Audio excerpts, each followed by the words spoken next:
This is Murder in the Morning with Tony Bruschi and Stacey Cole.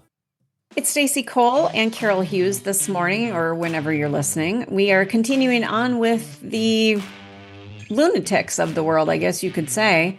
The crazy people. A New Mexico woman who initially told police that her husband had gone to Mexico with another woman has been arrested and charged with his murder after authorities discovered his decomposing body hidden under trash and debris in the carport of their shared home. Oops. Sorry. I don't know what to do with him. Yeah, he's out back. I could kill him, but I couldn't lift him, I think Deana she ran Thetford. into that. Yeah. She was taken into custody in Wichita County, Texas, and is being held without bond on charges of first-degree murder and tampering with evidence. This is according to the county sheriff's office. She's accused of killing her husband, Craig, age 60, sometime between January and May of 24, hiding his body for months on their property in New Mexico. The investigation began on May 12th, 2024, when concerned family members requested a welfare check. After not hearing from Craig since January, he's obviously not close to people because this was in May, right? Yes, but there also could be that looking back on it, you should have tried harder thing. But they might have been talking to her, and she was very convincing too. Good point. Well, he's been cheating on me, and he's run off with the girlfriend again. Doesn't want to be talked to. I don't know. I don't know if that's the case, but it could be. Now, looking back on it, this has to be really difficult for them to not have reported it sooner. All I can say is people have heard from my spouse. True. Continuing on. Let's see. Where was I? I didn't mean to say that out loud. When sheriffs or county deputies visited the Thetford's residence on May 15th, Deana claimed that Craig had left her and gone to Mexico with his new girlfriend to go fishing. She also told the deputies the couple was in the process of divorcing. Deana showed deputies 2 locked safes that reportedly belonged to her husband, stating she didn't know the combinations. She claimed that Craig had taken as much as $1.5 million in cash with him to Mexico. That's a fishing However, trip. inconsistencies in her statements soon emerged. I've got $100 in one of my dresser drawers. That's all. Dang, girl, you loaded. Damn. I thought I was rich, During a follow-up interview, she changed her story, now saying that Craig had gone to Texas to care for his mother, a claim her sister later disputed. Wow, imagine that, you couldn't double check that. Yeah, lying about going to see your mother and seeing your mistress. What? Sorry. Anyway, deputies also noticed unusual details on the property, including a 4 to 5 foot deep hole in the front yard, which Deana said was intended for a raised garden bed, and non-functioning security cameras that could have recorded any activity of the time of Craig's appearance. Can I interrupt there? Now, because this is a 4 to 5 foot deep hole. And she says that she was intending to put a raised garden bed there. No, raised means you don't need a hole at all. Right. That makes no sense to me. And you wouldn't dig 4 to 5 feet deep to plant a garden bed anyway. No. 5 feet deep, that's a frickin' hole. That's hard to dig. Yeah. I couldn't do that.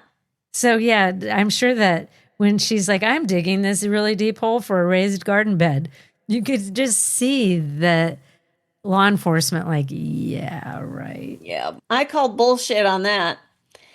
On May 13th, just one day after the initial welfare check, Deana's adult daughter called investigators and revealed some disturbing details. According to her statement, Deana admitted during a phone call that she and Craig had a violent altercation, during which he allegedly pushed her down the stairs. In a fit of rage, Deana allegedly shot Craig multiple times. She reportedly told her daughter that she left the body in the pool room for up to 2 days, unsure of what to do. Eventually, Deana allegedly wrapped the body in a rug and plastic, tied something to it, and used a tractor to drag it to the carport, where she concealed it under blankets, black plastic, mothballs, and white powder, likely an attempt to mask odor and decomposition.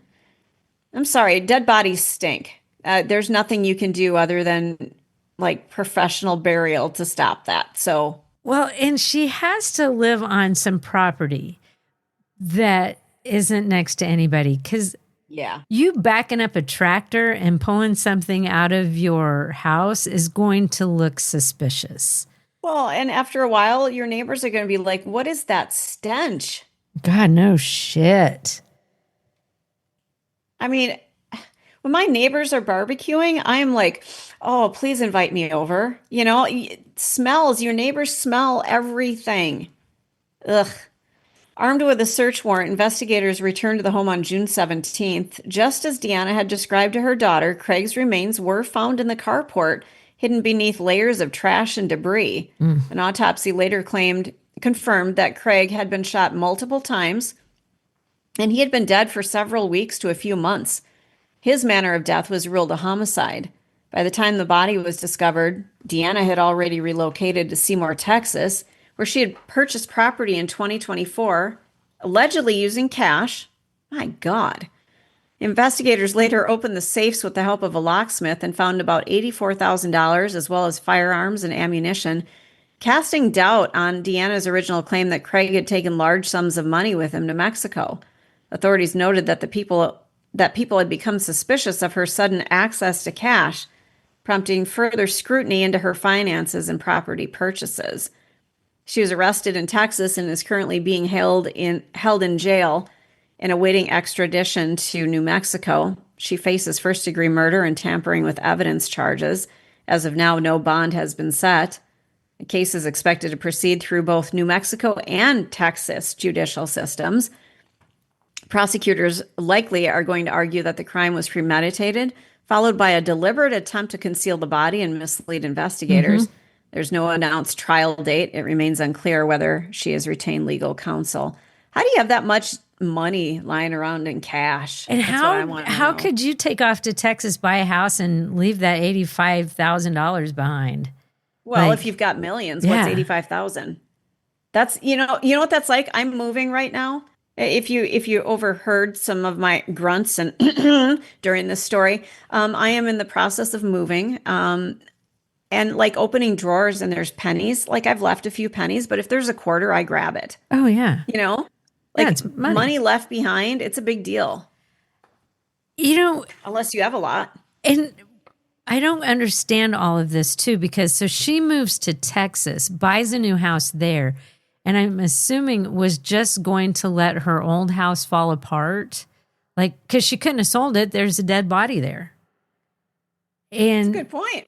So is she just going to ignore it and move on and hope that nobody shows up and looks for him or anything? Or it's just really strange to me. And the whole thing, like she kills him and drags him out with a freaking tractor. That had to have been something to see, actually. Yeah. I just I don't even get it. And it's just sad that he was gone so long before anybody really realized he's not reaching out. And it's been a really long time. And two, there are people who aren't super close, and maybe you do only talk to him every few months. Maybe it's not weird. Maybe he's not somebody who reaches out to people on a daily basis. I could see that. I guess, he might have been kind of a recluse and just didn't really communicate with people on a regular basis. And maybe you only saw them on holidays. But I feel like in today's world where we have access to phones and texting, just a text about, hey, did you see the football game? Or, hey, how's your sports team doing? Or, some stupid thing in 5 or 6 months to a relative. But maybe that's just me. I don't know. Yeah. The whole thing is just, and they're going to argue that the crime was premeditated, but I don't know how you prove that because you don't even really know what happened. But the rest of it, she definitely did attempt to conceal the body. She definitely did mislead investigators. It definitely looks like she's the one responsible for all this. But she's just going to up and move to Texas like I guess nothing happened and no one will ever put this together. Well, somebody did put it together. You're locked into the Hidden Killers podcast. Want more? Start binging on all of our true crime podcasts right now through Apple Podcasts and get an ad-free experience when you sign up to be a True Crime Today Premium Plus member exclusively on Apple Podcasts. More of the Hidden Killers podcast dropping soon. Press subscribe now.